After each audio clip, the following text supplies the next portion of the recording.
다 같이 묵상 기도하심으로 1월 둘째 주 주일 예배를 하나님께 올려드리도록 하겠습니다.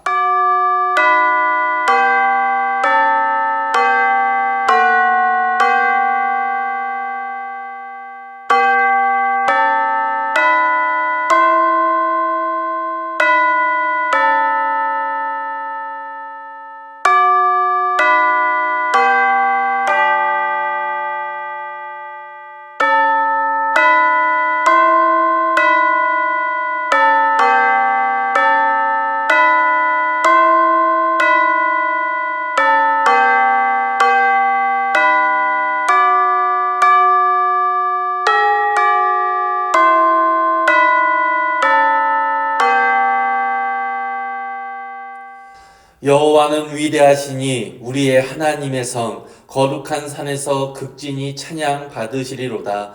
터가 높고 아름다워 온 세계가 즐거워하며 큰 왕의 성 곧 북방에 있는 시온산이 그러하도다. 이 하나님은 영원히 우리 하나님이시니 그가 우리를 죽을 때까지 인도하시리로다. 아멘. 우리의 영원한 산성 되시는 주님, 주님의 보호하심으로 우리가 안전함을 누릴 수 있음을 믿습니다. 그러하기에 오늘 주 앞에 예배자로 설 수 있음도 고백합니다. 주님, 우리를 사랑하시기에 우리를 보호하시며 평강을 허락하여 주심을 믿사오니 주님이 허락하신 이 평화를 우리가 온전히 누리고 경험하게 하여 주옵소서. 코로나19로 인하여 더욱더 주님의 돌보심을 갈망합니다. 일하시는 주님을 기대하게 됩니다. 주님, 속히 우리에게 임하여 주셔서 우리의 모든 삶을 억누르는 이 질병에서 고침받게 하여 주시고 속히 예전의 온전함을 회복하게 하여 주옵소서. 1년을 이러한 힘듦 속에 살았습니다.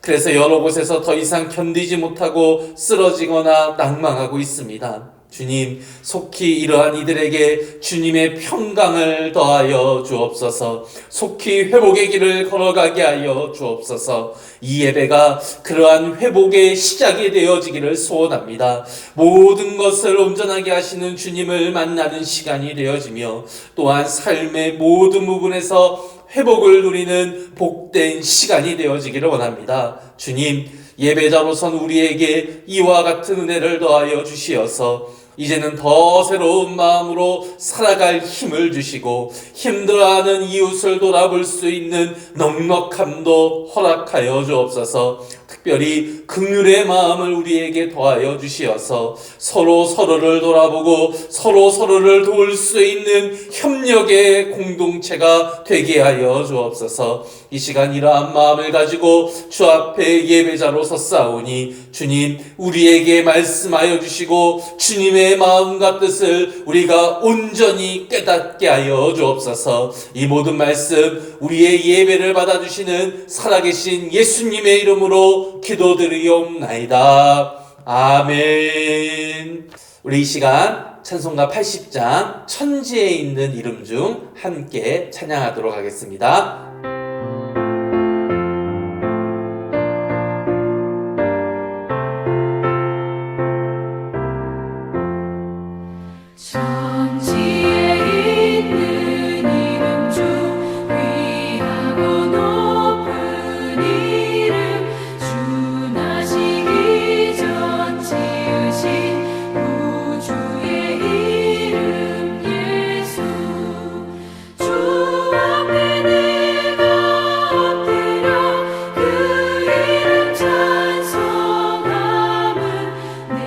귀에 들린 말씀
귀하신 이름 예수 주 예수께서 영원히 어제나 오늘이나 그 이름으로 우리에게 상복을 내리신다.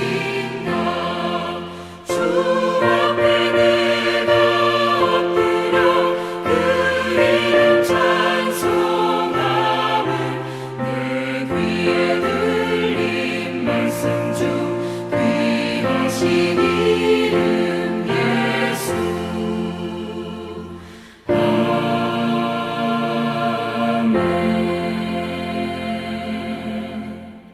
사도신경으로 우리의 신앙을 하나님께 고백하도록 하겠습니다. 전능하사 천지를 만드신 하나님 아버지를 내가 믿사오며 그 외아들 우리 주 예수 그리스도를 믿사오니 이는 성령으로 잉태하사 동정녀 마리아에게 나시고 본디오 빌라도에게 고난을 받으사 십자가에 못 박혀 죽으시고 장사한 지 사흘 만에 죽은 자 가운데서 다시 살아나시며 하늘에 오르사 전능하신 하나님 우편에 앉아 계시다가 저리로서 산자와 죽은 자를 심판하러 오시리라. 성령을 믿사오며 거룩한 공회와 성도가 서로 교통하는 것과 죄를 사하여 주시는 것과 몸이 다시 사는 것과 영원히 사는 것을 믿사옵나이다. 아멘. 이 시간 우리 함께 주님께 온 마음을 드려 찬양하도록 하겠습니다. 나 주님의 기쁨 되기 원하네 찬양하겠습니다.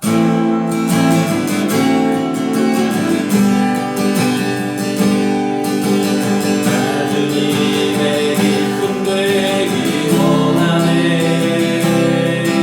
내 마음을 새롭게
하소서 감소리 내 마음 드립니다.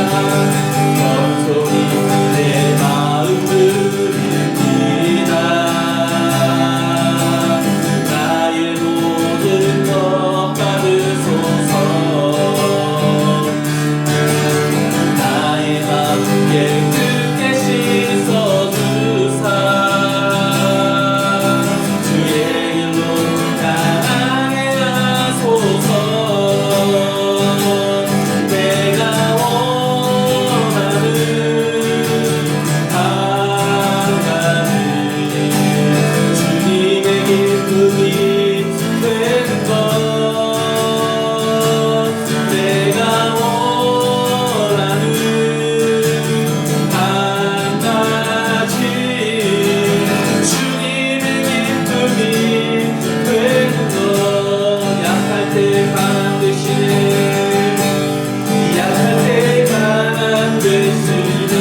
채우네 주 나의 모든 것 예수 어린 양 종이 아니를 예수 어린 양 종이 아니를 우리 시간에 함께 기도하며 나아갈 때 우리의 모든 것 되시는 주님을 바라보며 주님 약할 때 강하게 하신다고 하셨사오니 나의 모든 것 되신다고 하셨사오니 이 시간 주 앞에 예배자로 선 나에게 하나님의 은혜로 충만하게 채워주시어서 이 시간 주님만 바라보며 예배할 수 있게 하여 주시고 주님의 은혜만을 마음껏 누릴 수 있는 복된 시간 되게 하여 주옵소서. 이 시간에 이 은혜로 함께 기도하며 나아가도록 하겠습니다. 주님 인도하여 주시옵소서. 시간에 예배자로 서게 하여 주시길 감사합니다. 하나님이여 우리의 마음 가운데 임하여 주시옵소서. 시간에 주님의 마음을 온전히 나의 마음으로 삼을 수 있는 복된 예배자가 되어질 수 있도록 인도하여 주시옵소서. 약할 때에 강함 되시며 나의 모든 것 되어주시는 주님 이 시간에 나의 심령 가운데 임하여 주시어서 하나님의 마음을 깨달아 알 수 있도록 인도하여 주시고 예배의 모든 것을 통하여서 함께 하시는 하나님의 마음을 깨달아 알 수 있는 놀라운 은혜를 주님 누릴 수 있도록 인도하여 주옵소서. 주님이 나의 모든 것 되심을 고백합니다. 주님이 나의 모든 것 되신다는 사실을 믿고 확신합니다. 하나님이여 이 시간에 나에게 은혜를 더하여 주시어서 주님만이 나의 모든 것 되신다는 사실을 우리가 영적으로 깨달을 수 있는 놀라운 은혜를 주님 더하여 주시옵소서. 예수 어린 양 종이 아니를 예수 어린 양 종이 아니를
원하시는 주신 그대로 내 몫이 우리의 창조주는 그리스도 십자가의 길로 아버지 뜻 이루셨네. 그가 이 땅에 오신 이유 이제 우리에게 맡겨진 그 소망 그 사랑 그 생명 아름답고 누구신 십자가의 길 우리가 이 땅에 살아가 주보여 날 정결케 하고 주보여 날 자유케 하니 주 앞에 날 예배하는 이 시간 나의 모든 것을 주께 드리네. 주의 손 날 위해 지키셨고 주의 발 날 위해 맡기셨으니 이제는 내가 사는 것이 아니요 오직 주를 위해 사는 것이라.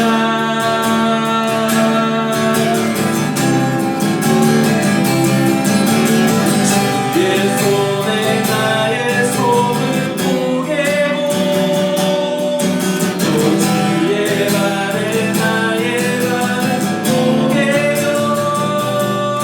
나 주와 함께 듣고 또 주와 함께 살리라. 영원토록 주 위에 살리라.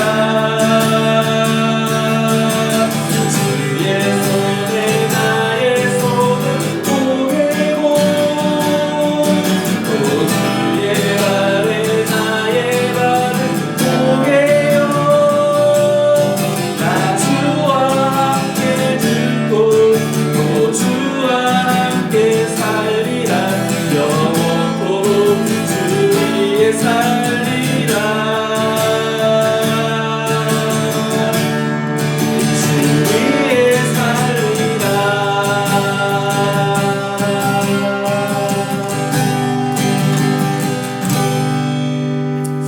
아멘. 우리 이 시간에 우리를 대표해서 우리 최신혜 집사님 기도해 주시겠습니다. 할렐루야. 언제나 우리와 함께 하시는 하나님, 코로나와 한파 등 어려운 여건 가운데에서도 온라인 예배를 통하여 주님을 만나게 하시니 감사합니다.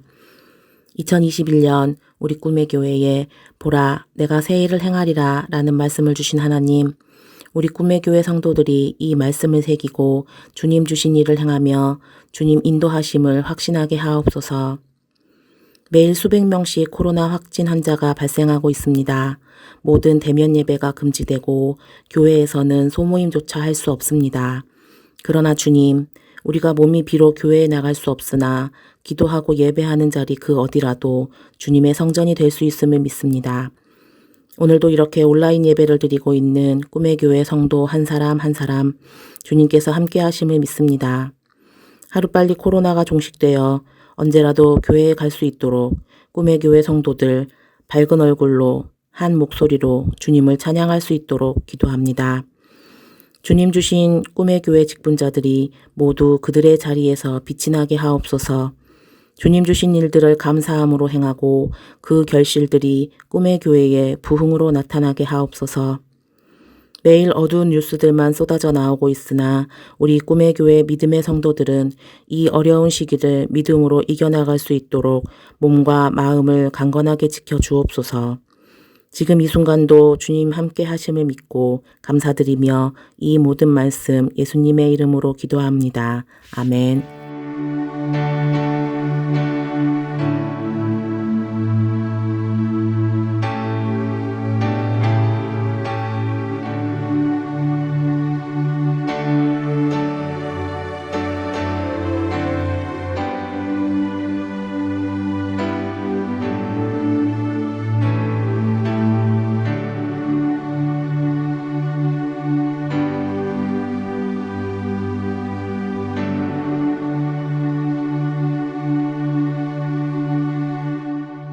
아멘.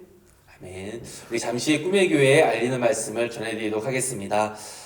계속해서 온라인 예배가 진행되어지고 있습니다. 여러분들 마음 가운데 여러 가지 아쉬움도 있으실 거고 또 우리 서로 지체들 얼굴을 보고 싶은 그리움들도 많으실 겁니다. 하지만 이제 조금씩 코로나19의 확진자 수가 잡혀가고 있는 중이니까요. 여러분들 조금만 더 기도하시면서 이웃을 사랑하는 마음을 가지고 조금만 더 온라인 예배를 드려주셨으면 좋겠습니다. 돌아오는 주 중에도 온라인으로 계속 예배가 진행되어지니까요. 여러분들 온라인 예배를 좀 집중해 주시고 또 이때라고 해서 우리가 또 증인된 삶을 안 살 수는 없지 않겠습니까? 혹시 여러분들 아는 지인들 중에서 말씀을 사모하시는 분이 있거나 또 여러 가지 이유로 예배를 참석하지 못하시는 분들이 있으면 저희가 매일매일 이렇게 올라가고 있는 예배 주소들이 있잖아요. 그것들을 이렇게 알려주고 전달하심을 통하여서 우리 함께 예배할 수 있는 예배자로 이분들을 초청하는 것으로 우리가 예수님의 증인되는 삶을 한번 살아보셨으면 좋겠습니다. 이번 주 주간 너무나도 추운 날씨로 아마 많은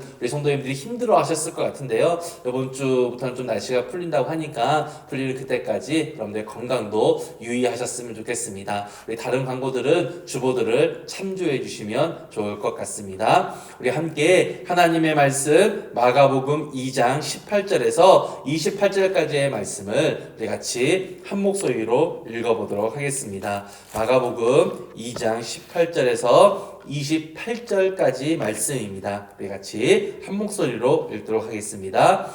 요한의 제자들과 바리새인들이 금식하고 있는지라 사람들이 예수께 와서 말하되 요한의 제자들과 바리새인들의 제자들은 금식하는데 어찌하여 당신의 제자들은 금식하지 아니하나이까? 예수께서 그들에게 이르시되 혼인집 손님들이 신랑과 함께 있을 때에 금식할 수 있느냐? 신랑과 함께 있을 동안에는 금식할 수 없느니라. 그러나 신랑을 빼앗길 날이 이르리니 그날에는 금식할 것이니라. 생배 조각을 낡은 옷에 붙이는 자가 없나니 만일 그렇게 하면 기운 새 것이 낡은 그것을 당기어 헤어짐이 더하게 되느니라. 새 포도주를 낡은 가죽 부대에 넣는 자가 없나니 만일 그렇게 하면 새 포도주가 부대를 터뜨려 포도주와 부대를 버리게 되리라. 오직 새 포도주는 새 부대에 넣느니라 하시니라.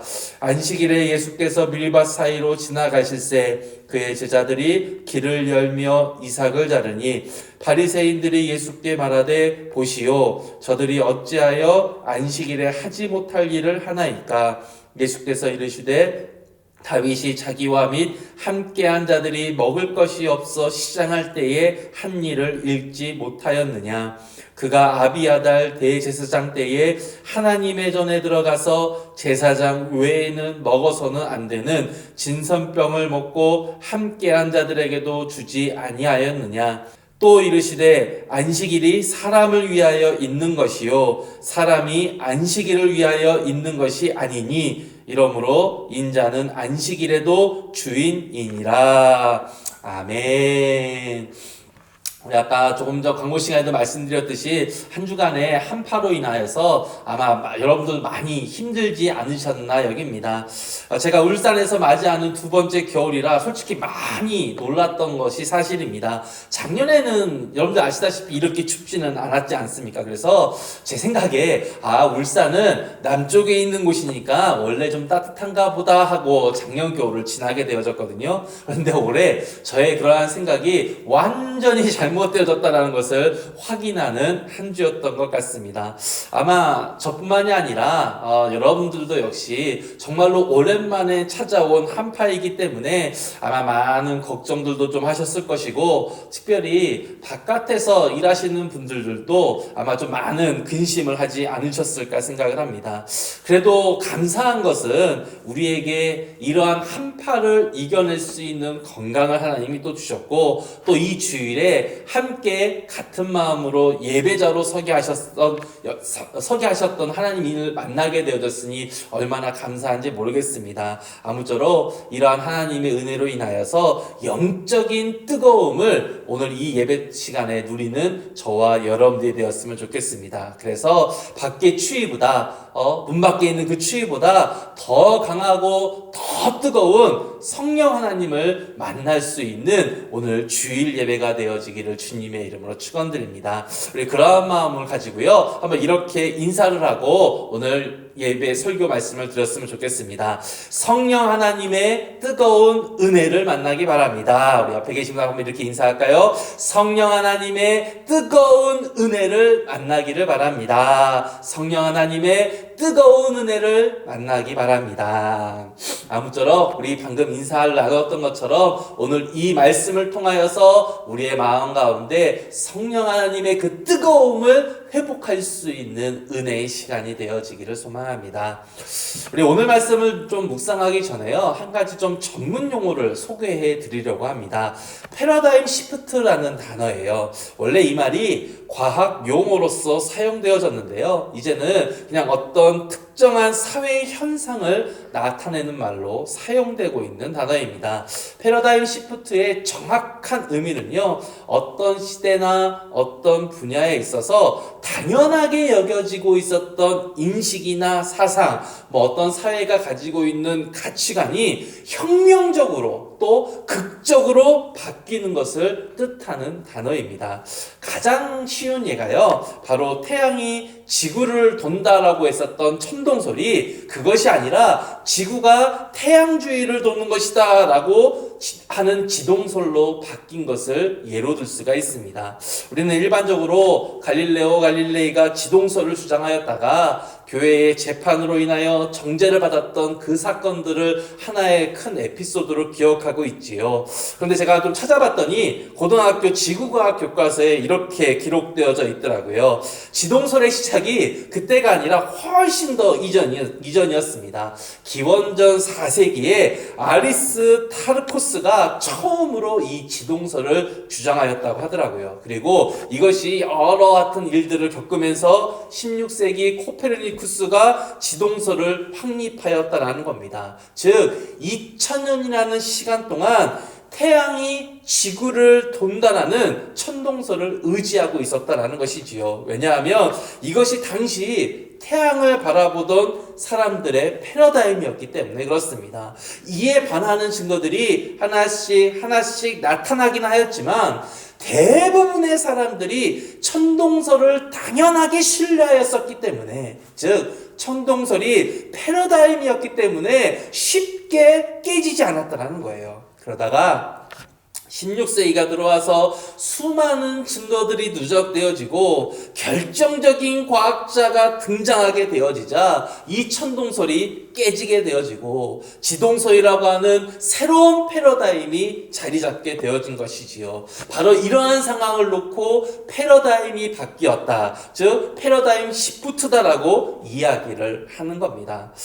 지금은 과학 시간이 아니니까요, 다시 오늘 본문을 위해서 돌아오면 모든 시대나 모든 분야에 있어서 주된 생각과 주된 관념이 있다라는 거예요. 그리고 이것은 이렇게 되는 것이 지극히 당연하다라고 모든 사람들이 인정하고 있다는 겁니다. 이게 패러다임의 좁은 의미예요. 그런데 이 패러다임은 어떤 사건이나 어떤 사람으로 인하여서 급속하게 바뀔 수가 있다라는 겁니다. 그리고 이러한 변화를 거쳐서 사회가 발전하고 성장하게 된다는 거예요. 그런데 이 패러다임 시프트가 바로 오늘 본문에서 일어나고 있다는 겁니다. 좀 더 정확하게는요, 오늘 말씀으로 인하여서 지금까지 마가복음에서 선언한 완전히 달라진 패러다임이 무엇인가, 이 사실을 정리해주고 있다는 겁니다.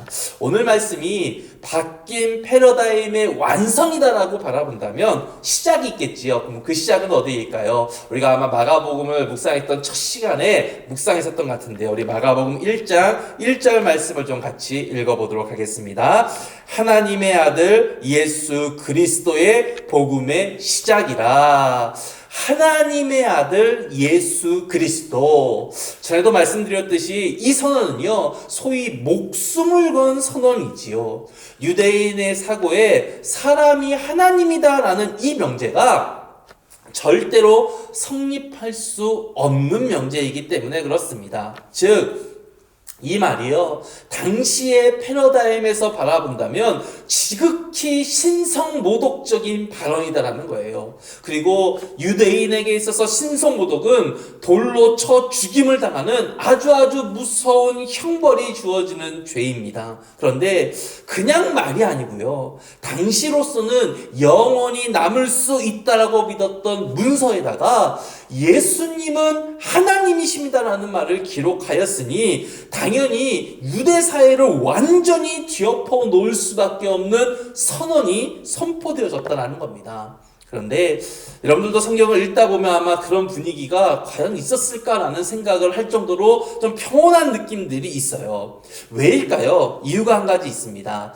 마가복음이 65년에서 70년경에 기록되어졌기 때문에 그래요. 무슨 말이냐면 마가복음이 기록되어졌던 이 때가 예수님이 십자가에서 돌아가시고 부활하신 지 30년에서 40년 정도가 지난 시기다라는 겁니다. 즉 변화가 시작되었고요. 이미 그 변화가 맞다라는 증거들이 계속적으로 등장되어지고 계속적으로 증언되어진 지 30년에서 40년이라는 시간이 흘렀다라는 겁니다. 그래서 상대적으로 예수님이 하나님 되십니다라는 이 선언이 엄청난 변화처럼 느껴지지 않았던 것뿐이에요. 하지만 마가가 기록한 이때의 시점으로 돌아가서 본다면요, 지금 사람들은 병을 고치시며 전도하신 예수님이 과연 메시아가 맞을까? 맞다면 과연 저 예수님이 어떻게 우리를 구원하여 주실까라는 의문과 질문 속에 있었다라는 것이지요.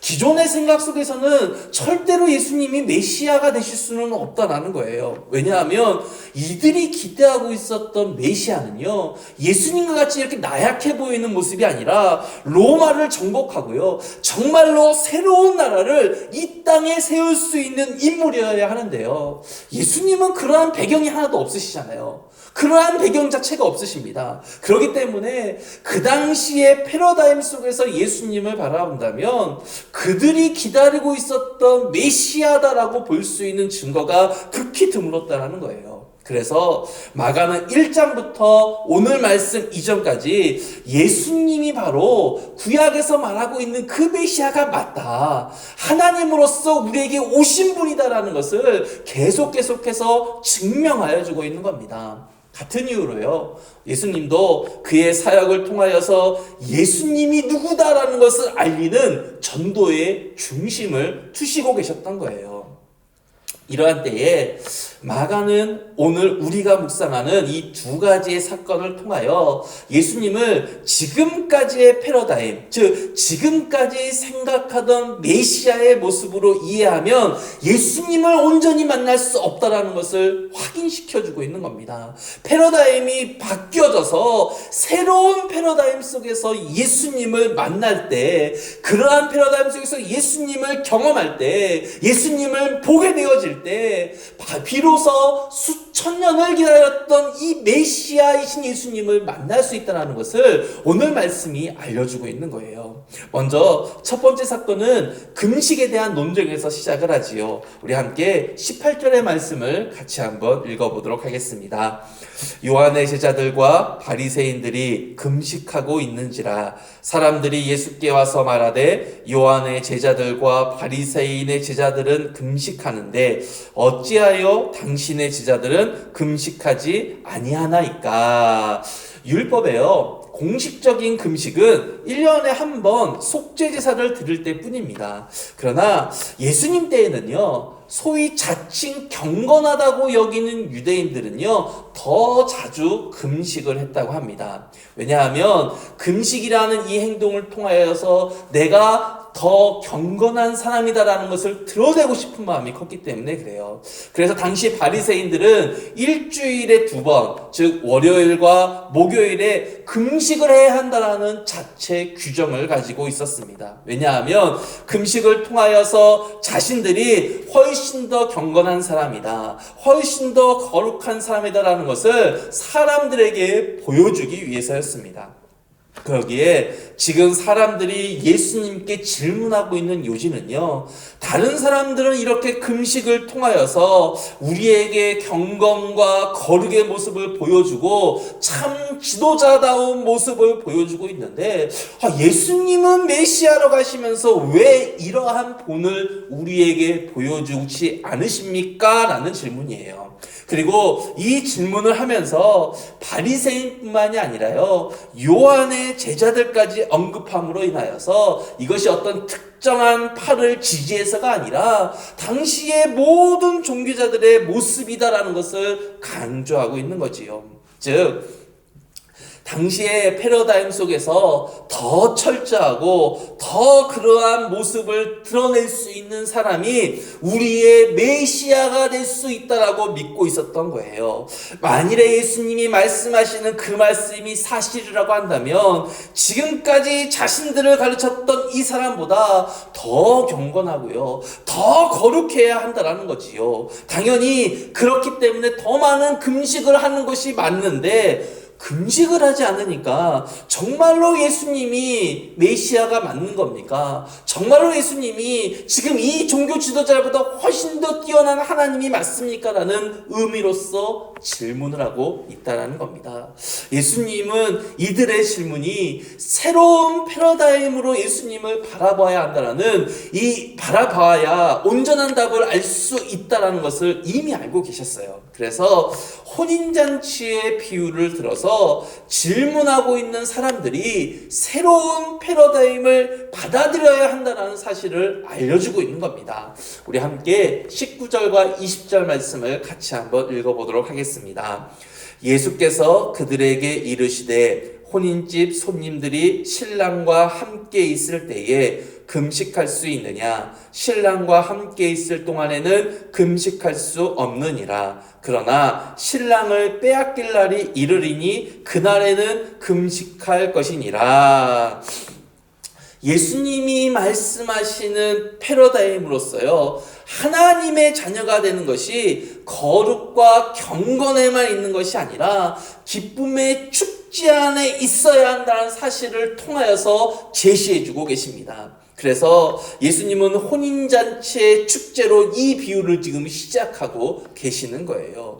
세례 요한의 제자들과 바리새인들은요, 율법이 주는 그 무게감과 무거운 짐 속에서 살아가던 사람들이었습니다. 그러니 율법이 주고 있는 그 엄중한 무게에서 이들은 헤어나지 못했던 거예요. 제사가 주는 그 무게감, 그것을 이길 수가 없었던 것입니다. 그래서 믿음이라는 것을요, 거룩함이라는 이름 아래에 두고요, 힘들고 감당하기 어려운 것으로 몰아가고 있었던 겁니다. 왜요? 그렇게 함으로 인하여서 특별한 누군가만 온전에 가까워질 수 있다는 것을 은연중에 가르치려고 했던 겁니다. 왜냐하면 그렇게 가르쳐야 바로 종교 지도자들인 자신들의 모습이 더 돋보일 수 있기 때문에 그렇습니다. 그러한 모습으로 인하여서 백성들의 마음을 지금 흔들고 있었다라는 거예요. 그렇게 되니 바리새인들과 같은 사람들의 말과 행동이 일반 백성들에게는 점점 성경의 말씀처럼 이해되기 시작했던 거예요.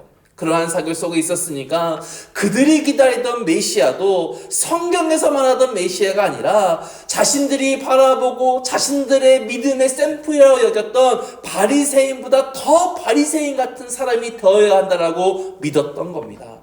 그래서 예수님은 하나님의 자녀로 살아가는 것이 무엇인지를 깨우쳐 주시기 위하여서 혼인잔치의 비유로서 답변하고 계신 거예요. 하나님의 자녀로 살아가는 것이 잔치 자리에 있는 손님과 같다 없다라는 것을 지금 우리에게 보여주는 것입니다. 그런데 이게 없는 개념이 아니에요. 이게 없는 개념이 아니다라는 겁니다. 하나님이 출애굽기에서 계명을 주실 때부터 이미 다 들어있던 개념이에요. 어디에요? 바로 절기에 이러한 개념이 들어있습니다. 이스라엘 백성들이 반드시 지켜야 하는 절기가 일반적으로 이와 같이 혼인잔치와 같이 기쁨과 감사를 표현하는 날이잖아요. 예수님은 바로 이러한 하나님의 뜻을 강조해서 지금 드러내고 계시는 거예요. 새롭다기보다는 그래서 온전하다는 말이 더 정확한 표현이라고 할 수 있지요. 예수님은 이렇게 질문하는 사람들에게 하나님의 백성의 삶의 모습이 실제로 어떠해야 하는지 그 패러다임을 완전히 지금 바꾸어 놓으시는 겁니다. 그리고 패러다임이 바뀐다라는 것이 무엇인지를 설명하여 주세요. 어떻게 해요? 두 가지 예화를 드리시지요. 생배 조각을 낡은 옷에 붙이지 않는다. 또 새 포도주를 낡은 가죽 부대에 넣지 않는다라는 말로 말입니다. 여러분, 이 말의 뜻이 그러면 무엇이겠습니까? 예수님을 구시대의 패러다임으로는 이해하기가 어렵다라는 이야기예요. 구시대의 생각으로는 예수님은 전혀 종교적인 사람도 아니고요. 더더군다나 바리새인과 같이 경건함의 모습도 찾기 있는 사람일 뿐이잖아요. 그런데 예수님의 도를 만나게 되어지면, 그리고 그 말씀이 우리를 사로잡게 되어지면 예수님이 어떤 분인지를 알게 되어지잖아요. 어떤 분으로 바뀝니까? 예수님이 하나님이다라는 사실로 바뀌게 되어져요. 그리고 그렇게 되어질 때 예수님이 왜 요한의 제자나 바리새인과 같이 금식을 하지 않는지를 알 수 있게 되어진다는 겁니다. 그러면서 하신 유명한 말씀이 22절 하반절의 말씀이지요. 무슨 말씀입니까? 새 포도주는 새 부대에 넣느니라. 새 포도주는 새 부대에 넣느니라. 여러분, 이 말이 무엇입니까? 예수님에게서 새로운 역사가 이제 시작되어졌다는 것이에요. 무슨 역사가요? 태초부터 하나님이 약속하신 바로 그 구원의 역사가 시작되어졌다는 이야기입니다. 그러기에 구약의 말씀을 통하여 예수님 앞으로 나아올 수 있지만요, 구약의 말씀만으로는 예수님을 해석할 수는 없다라는 거예요. 예수님에게서 새롭게 해석되어지는 그 말씀으로 우리가 새롭게 변화되어져야 하며, 이 새로움 속에서 다시금 구약의 말씀을 바라보아야 한다는 것입니다. 이것이 바로 예수님으로부터 시작되어지는 새로운 패러다임이라는 거예요. 예수님은 이것을 아주 쉽게 알려주기 위하여서 새 포도주는 새 부대에 넣어야 한다는 말씀을 하고 계신 겁니다. 그렇다면 예수님에게서 시작되는 이 새로운 패러다임의 가장 중요한 핵심은 무엇인가라는 것이죠. 바로 그 핵심이 두 번째 사건인 안식일에 일어난 사건 속에 담겨져 있습니다. 우리 함께 23절과 24절의 말씀을 같이 한번 읽어보도록 하겠습니다. 안식일에 예수께서 밀밭 사이로 지나가실새 그의 제자들이 길을 열며 이삭을 자르니 바리새인들이 예수께 말하되 보시오, 저들이 어찌하여 안식일에 하지 못할 일을 하나이까. 여러분, 이 말씀에요, 예수님에게서 시작되어진 새로운 패러다임과 구약의 패러다임이 정면으로 충돌하고 있는 것을 우리는 확인할 수 있게 되어집니다. 여러분, 새로운 패러다임 속에서의 제자들의 행동은요, 23절의 말씀과 같이 예수님이 가시는 그 길을 예비하는 행동으로 해석되어지는 일일 뿐이에요. 주님이 가시기 편하도록 그 갈 길을 여는 행동일 뿐이다라는 겁니다. 그런데 동일한 행동을 구시대의 패러다임에서 보게 되어지면요, 이들의 행동은 안식일을 범하는 행동으로 완전히 달라져 버리지요. 왜냐하면 이삭을 자른다라는 이 행동이 바리새인들에게 있어서는 추수하는 것으로 해석되어졌기 때문에 그렇습니다. 무슨 말이에요? 안식일에 쉬라라고 말씀하셨는데 지금 제자들이 안식일에 추수의 일을 하고 있다라는 것으로 간주했다라는 것이에요. 하나의 행동이 어떠한 패러다임 속에 있느냐에 따라서 완전히 다르게 해석되어진다는 것을 바로 이 본문의 말씀이 보여주고 있습니다. 그때에 예수님이 다윗의 이야기를 하시기 시작하시죠. 이 이야기를 꺼내신 것은요, 다른 이유가 아니라 구약의 패러다임 속에 있다 하더라도요, 분명 새로운 패러다임을 받아들일 수 있다는 것을 알려주시기 위해서예요. 그냥 무조건 예수님께서 새로운 것이니 받아들여라 라고 이야기하지 않으신다는 겁니다. 구약의 패러다임 속에 갇혀있는 이들이 예수님으로 말미암는 새로운 패러다임을 만날 수 있도록 그들의 패러다임 속에 존재하고 있었던 구약의 말씀에서, 그리고 가장 인정받고 있는 다윗 왕의 이야기를 통하여서 새로운 패러다임을 만날 수 있도록 예수님이 인도해 주고 있다는 거예요. 그리고 이 새로운 패러다임을 취하는 것이 하나님을 떠나는 것이 아니라 하나님을 더 온전히 만날 수 있는 것이다라는 것을 가르치고 계신다는 겁니다.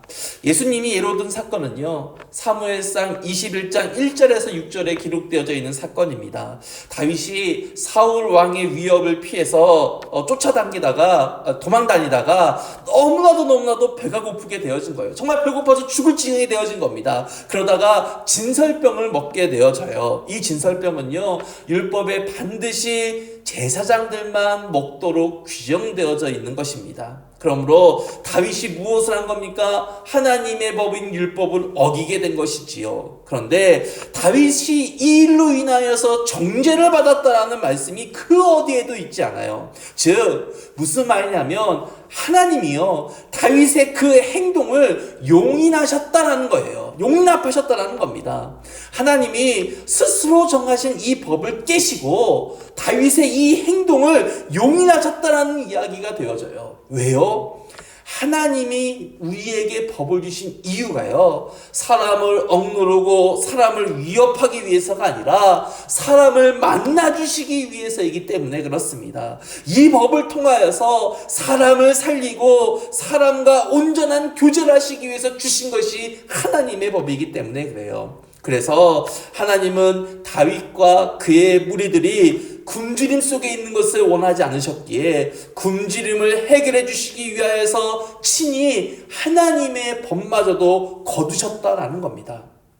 예수님은 바로 이러한 하나님의 마음이 바로 새로운 패러다임의 핵심이다라는 것을 지금 알려주고 있는 거예요. 우리 함께 오늘 본문 27절, 28절의 말씀을 같이 한번 읽어보도록 하겠습니다. 또 이르시되 안식일이 사람을 위하여 있는 것이요 사람이 안식일을 위하여 있는 것이 아니니 이러므로 인자는 안식일에도 주인이니라. 이것이 예수님으로 말미암는 새로운 패러다임의 핵심이에요. 핵심.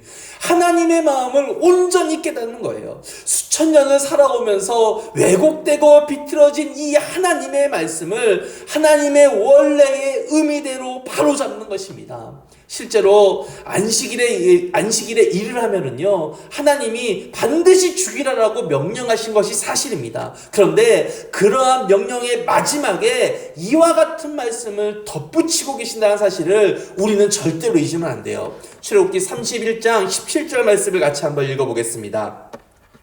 이는 나와 이스라엘 자손 사이에 영원한 표징이며 나 여호와가 엿새 동안에 천지를 창조하고 일곱째 날에 일을 마치고 쉬었음이니라 하라.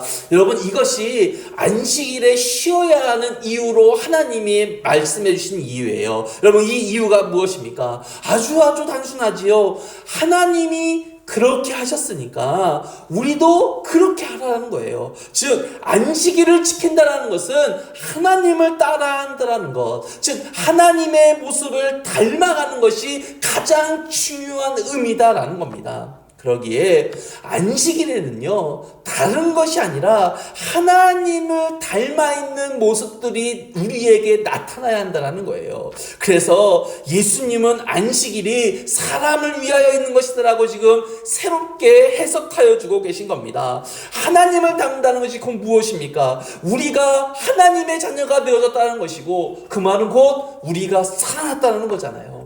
우리가 생명 속에 거하고 있다라는 거잖아요. 정죄와 징벌로 얼룩진 안식은요, 그렇기 때문에 온전할 수가 없다라는 겁니다. 그 어디에도 힘들게 하고 정죄하고 벌을 주는 것으로 인하여서 하나님의 성품이 드러날 수 없기 때문에 그래요. 사랑하는 꿈의 교회 성도 여러분, 그렇다면 오늘 말씀에서 예수님이 우리에게 무슨 말을 하고 계신다라고 여러분들은 여기십니까?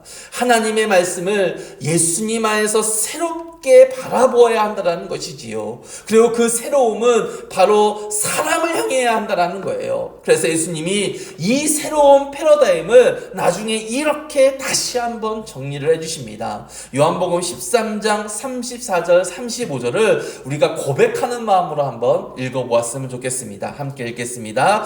새 계명을 너희에게 주노니 서로 사랑하라. 내가 너희를 사랑한 것 같이 너희도 서로 사랑하라. 너희가 서로 사랑하면 이로써 모든 사람이 너희가 내 제자인 줄 알리라.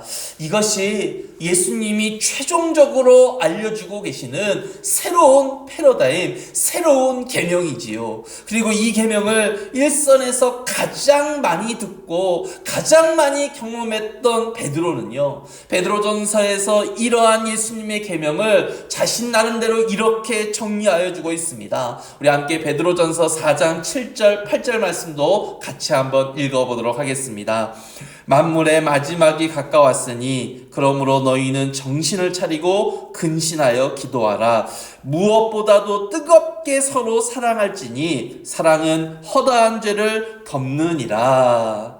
여러분, 예수님의 수제자로 불리는 베드로가 지금 무엇이라고 이야기하고 있습니까? 정신 차리고 근신하여 기도하라라고 이야기하지요. 그런데 그것으로 절대로 끝이 아닙니다. 더 중요하다라고 지금 강조하고 있는 것이 있어요. 무엇입니까? 서로 사랑하라는 거예요. 예수님의 가르침과 완전히 동일한 명령이지요. 즉 서로 사랑하는 삶을 통하여서 이 세상을 바라보아야 한다는 겁니다. 그래야 예수님이 이 땅에 오신 이유를 우리가 완전하게 알 수 있다는 거예요. 여러분, 사랑이 없다면요, 어떻게 죄인인 우리에게 하나님이신 예수님이 오실 수 있었겠습니까? 여러분, 사랑이 없었다면요, 죄 없으신 예수님이 왜 십자가에서 고난을 당하셨겠습니까? 여러분, 사랑이 없었다면요, 왜 예수님이 제자를 삼고 그들을 그렇게 힘들게 가르치시려고 했겠습니까?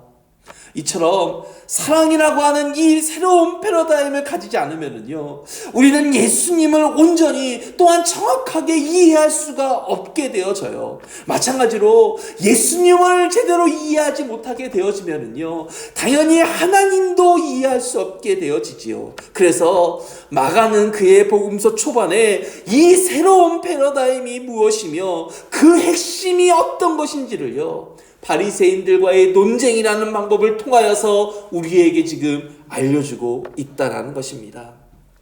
그렇다면 이 새로운 패러다임인 사랑으로 세상을 바라봐야 할 사명이 누구에게 주어진 것입니까? 바로 우리에게 주어진 것이지요. 여러분들도 한번 사랑의 마음으로 여러분들의 삶과 여러분들의 주변을 한번 바라보시기 바랍니다. 삶에서 존재하고 있는 수많은 논쟁거리들을 사랑의 눈으로 보면 여러분들 어떻게 해석이 되겠습니까? 나의 일주일의 삶을 사랑이라는 눈으로 바라보고 다시금 그 일주일의 삶을 돌이켜보면 과연 그 삶이 잘 산 삶인지 아니면 그냥 그저 그런 삶인지 한번 생각해 보자라는 것입니다. 안식일의 주일이라 말씀하신 예수님이 안식일은 사람을 위하여 있는 것이라고 한 이 말씀을 우리가 사랑의 눈으로 다시 한번 해석해 보시길 바랍니다.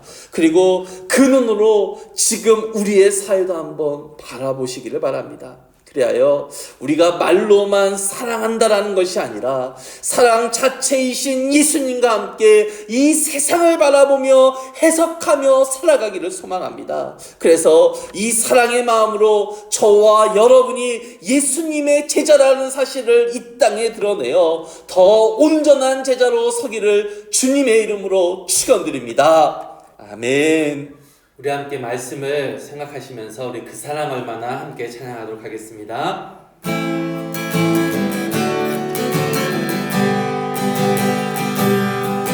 다 표현 못해도 다 표현하리라. 다 고백 못해도 다 고백하리라. 다 알 수 없어도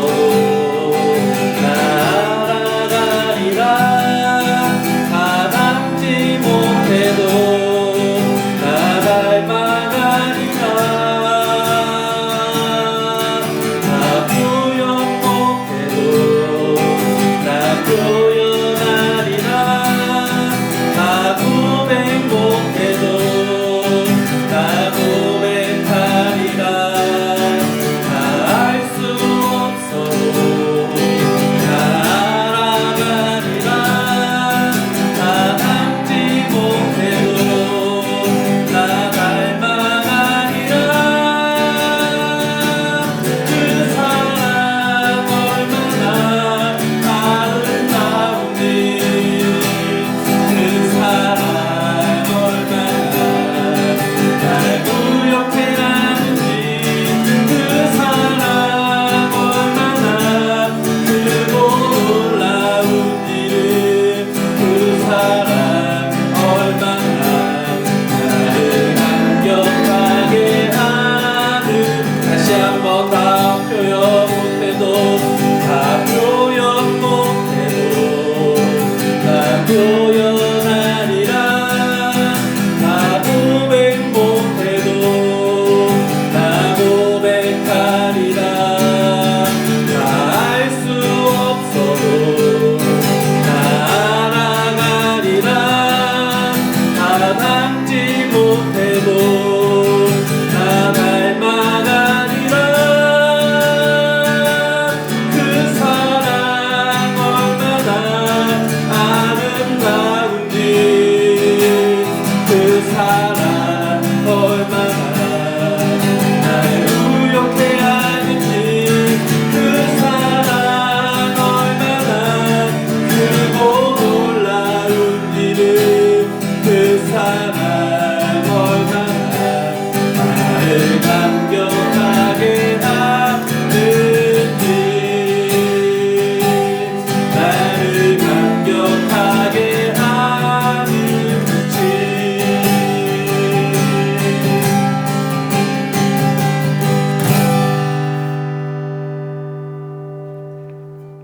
새해를 맞이하여 드리는 두 번째 예배를 통하여 우리가 어떤 패러다임을 가지고 올 한 해를 살아가야 하는지를 알려주신 주님, 주님의 가르침과 같이 사랑의 패러다임으로 이 세상을 살아가는 우리가 되겠습니다. 서로 사랑함으로 우리가 예수님의 제자임을 세상에 드러내겠습니다. 이러한 다짐과 고백을 주 앞에 드리오니 주님, 우리의 마음을 만져주시고 다듬어 주시어서 예수님이 행하신 사랑의 모습을 우리도 최선을 다하여 닮아가게 하여 주옵소서. 나만을 사랑하지 않게 하여 주시고 이웃을 내 몸과 같이 사랑함으로 예수님의 말씀을 적용하며 살아가게 하여 주시고, 이 삶을 통하여 예수님의 말씀이 머리가 아닌 가슴에 남게 하여 주옵소서.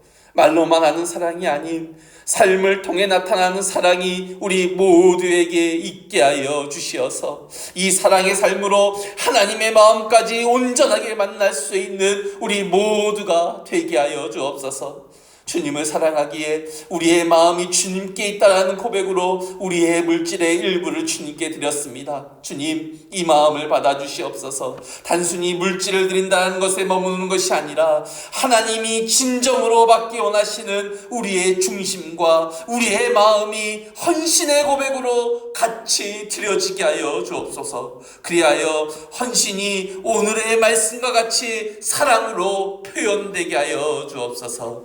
이제는 우리 주 예수 그리스도의 은혜와 하나님의 무한한 사랑과 성령님의 충만하심이 서로 사랑하라는 예수님의 새로운 기준과 새로운 패러다임을 나의 모든 것으로 받아들이므로 우리도 동일하게 사랑의 삶을 살아감으로 예수의 뜻을 이루고자 다짐하는 사랑하는 꿈의 교회의 모든 성도들 머리 위에, 가정과 직장 위에 이제부터 영원토록 함께 있기를 축원드리옵나이다.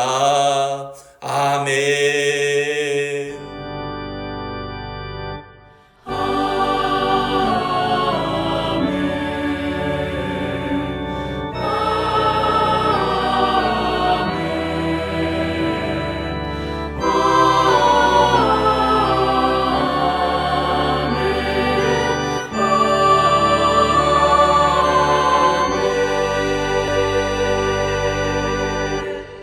다